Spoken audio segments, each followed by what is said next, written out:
Hello everyone and welcome back to Overwatch. Sorry for the delay on actually getting this video out, but I actually had some tech problems where I actually was not really able to record this until my replacement equipment arrived. And so that's why this came out so late. So anyways, a new hero has been added to the roster who has joined the tank ranks. We'll discuss how he plays in a bit. Obviously, we gotta start off with his stuff in the hero gallery. This is Sigma. You'll notice a couple things right off the bat. One, he's floating. Two, he has no shoes. I've already heard people say, if you cosplay this guy, please don't show up barefoot. Please. For everyone's sake. Anyways, a brilliant astrophysicist, Cybrin de Cooper gained the ability to control gravity when an experiment went terribly wrong. Now Talon manipulates him to their own ends. So this is his default look. Yes, he is able to control gravity to a degree. Or manipulate gravity, I suppose. Blanc, blue. Groen, green. Orange, orange. Rose, pink. Dr. de Cooper, kind of a gold look with just his slick back hair. Talon, yep, very Talon. Asylum, going for a Dr. Lecter look there with the mask. I ate his liver with some fava beans and a nice Chianti. Subject Sigma. Sigmar. Oracle. Prophet. The Prophet. If they had gone for some kind of Velen Draenei look, I'm just saying. I wouldn't have put it past Blizzard. His default heroic. We'll discuss what those are that he's floating in his hand when we get to the practice range. Applause. Little golf clap. Oh, well done. Yes. Yes. Excellent. Inconsequential. Laugh. Ha ha. Observations.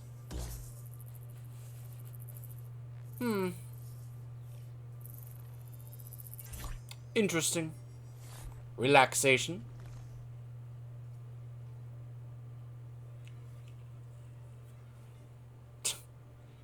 We all have ways to pass the time. Victory poses. Default heroic. Observations. Poised. Relaxation. I like how a couple of his emotes are two of his victory poses. His voice lines. I don't think you understand the gravity of this situation. Get it? A pattern forms. Approaching escape velocity. The answers lie beyond our stars. Can you hear that music? Fascinating. Hold it together. Da-da-da.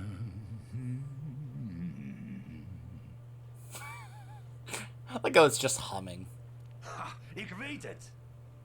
Wie boter op zijn hoofd heeft, moet uit de zon blijven. Doe maar normaal, hè? Dan doe je al gek genoeg. I'm not gonna try and pretend I recognize what that language is.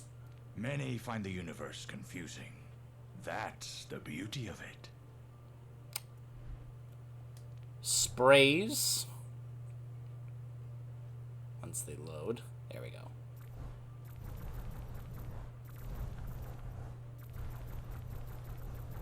Okay. So there's his trophy spray. Cute. His pixel spray for the other trophy. I'll take a look what those trophies are at some point later. Where are his other unique sprays? Did I just go right past all of them? Because I'm... Ah, here we go. Alright.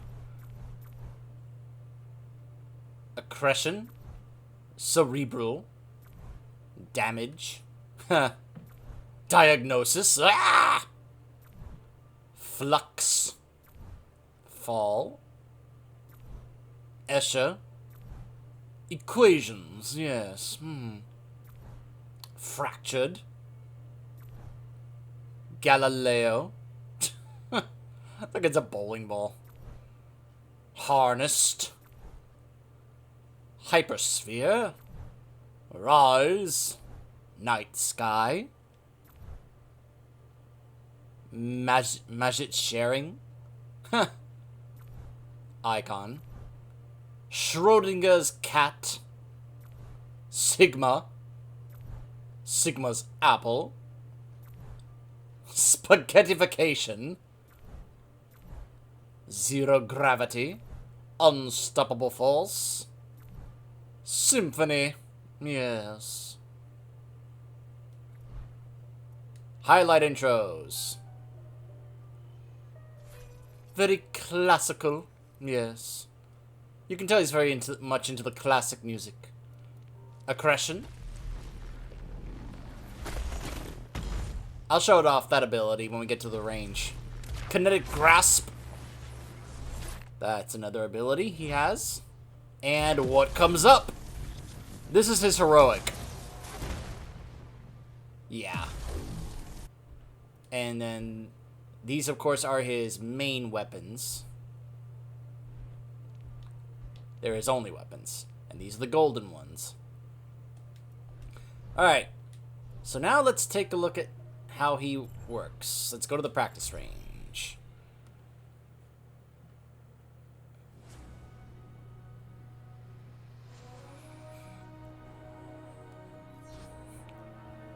So as I mentioned, Sigma is considered a tank. There is no obligation for the universe to make sense to you. A lot of smugness to him. But there are times I actually kind of like that from certain characters. So you'll notice he has a 3-star difficulty. And I agree with that. He's not necessarily your typical kind of tank. Now, I've heard some people say in the short time he's been out that they consider him overpowered. I can understand that, but it's only in the right hands. This is not a character that just anybody can play. Or rather, this is not a character that just anybody can master to play well. This is a very tricky, difficult character to really get down and play. If you can really get a grasp on how to play him well, I'm sure he can just be a force to be reckoned with. So his main weapon are the Hyperspheres. Launch 2 charges which implode after a short duration, dealing damage in an area. It's these things that he's floating in his hand. So if I just press R2, he launches both. There's no, like I can just launch one and then hold on and launch one later. No matter what, he will shoot 2. If I hold down R2, he's just going to keep on firing them as soon as he recharges them.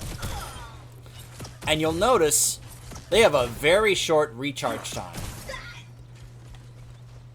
1, 2, like 2 seconds or less than that before he actually gets both charges of his spheres back.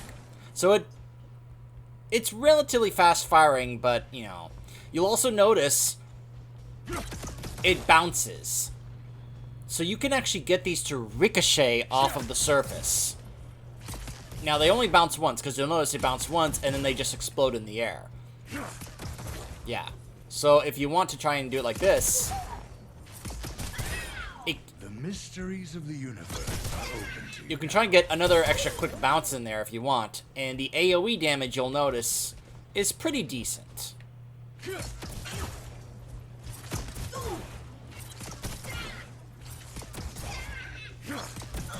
You see how there it actually hit both of them. So that's his main ability. His L1 is Kinetic Grasp. Absorb projectiles in front of you and convert them into shields. So, this is how it looks. That lasted about maybe 2 seconds. And that has actually a pretty long cooldown, you'll notice. So let's actually try and see if it generates any shields here in front of these bots here. What's that equation again? So that's about a 13 or 14 second cooldown.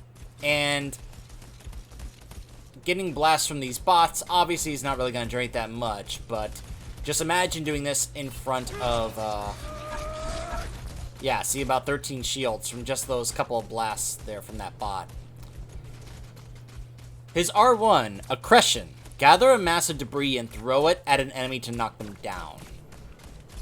So this is what it looks like.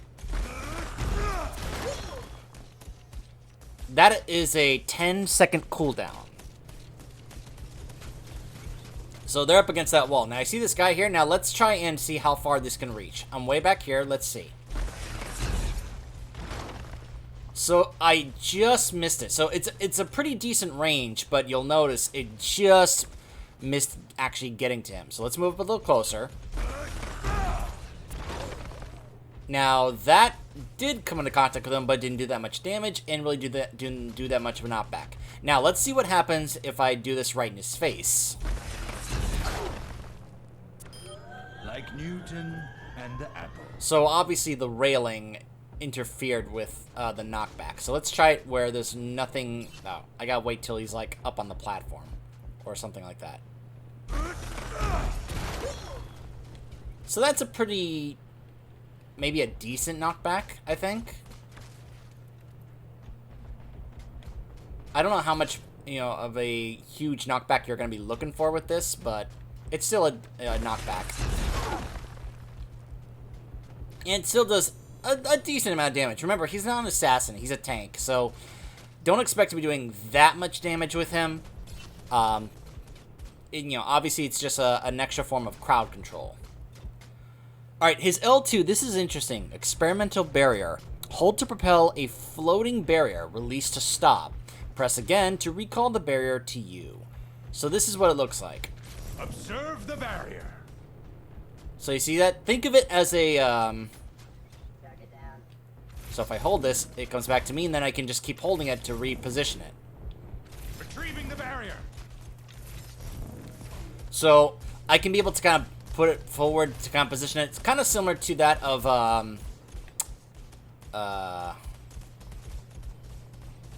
Orissa's barrier, except she can only just kind of shoot it forward. Here I can be able to pull it back and put it over here if I want, or I can put it back over here, and you can just kind of do this whenever you want to, really. Barrier in place. So, and I can just press it if I want to just call it back. So if I held it down, I called it back and then repositioned it. But if I then quickly press it, it just goes away.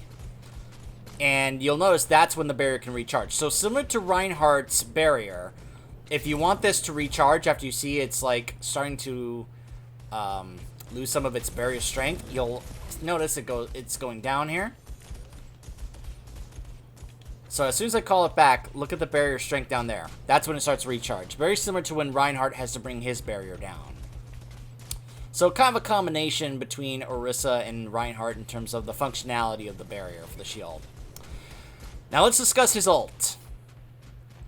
Gravitic Flux. Manipulate gravity to lift enemies into the air and slam them back down. So there's a few bots here. Let's do this. Das Universum singt vor mir. To dust you shall return.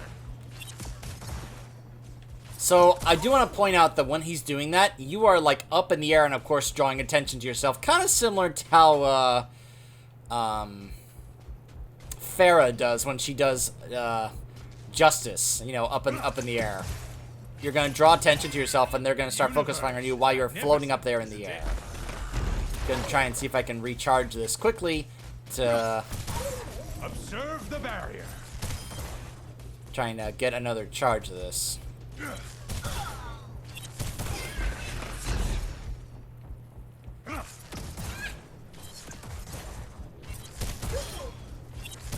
Double kill.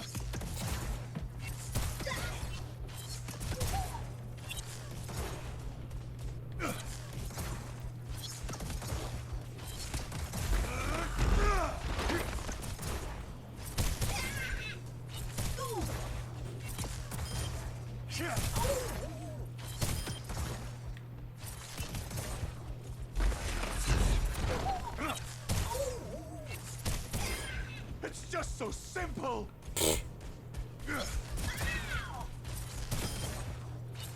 I wonder if I'm getting charged for my ult from the barrier.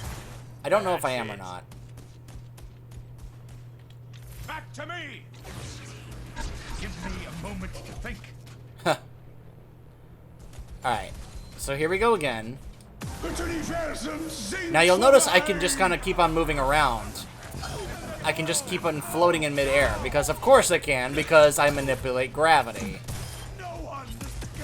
So it is worth noting that unlike Pharah, you can actually be able to move around and reposition yourself as you're trying to really get a good amount of value from your ult, being able to try and have the time to look and see if the enemy team is going to actually be gathered in a spot on top of a control point or such. Whereas Pharah is a sitting duck, Sigma is able to move around a bit to try and see if he can avoid any fire while he's trying to nail his ult. So I will say there is a good amount of flexibility in that regard, where you don't make yourself completely vulnerable while you're trying to do that. And of course, being able to pick them up and, you know, slam them back down the ground takes a moment to be able to actually crowd control. I don't know how many characters will actually be able to somehow counter that, or get out of that, or be able to deflect it, or, you know, do something about it. But the idea behind that, being able to provide crowd control as well as some decent amount of damage, is actually pretty nice. So my overall impression of Sigma at the moment, first impressions really, is that he does seem pretty good, pretty well designed. I think he's only going to be overpowered in the right hands.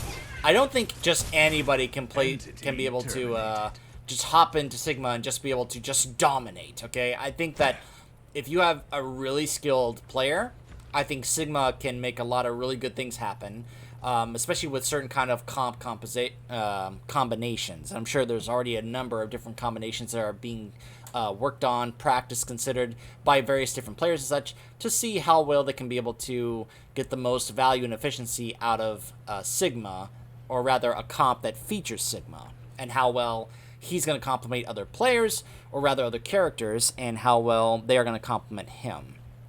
So I would definitely say give Sigma a try and see if you like his style.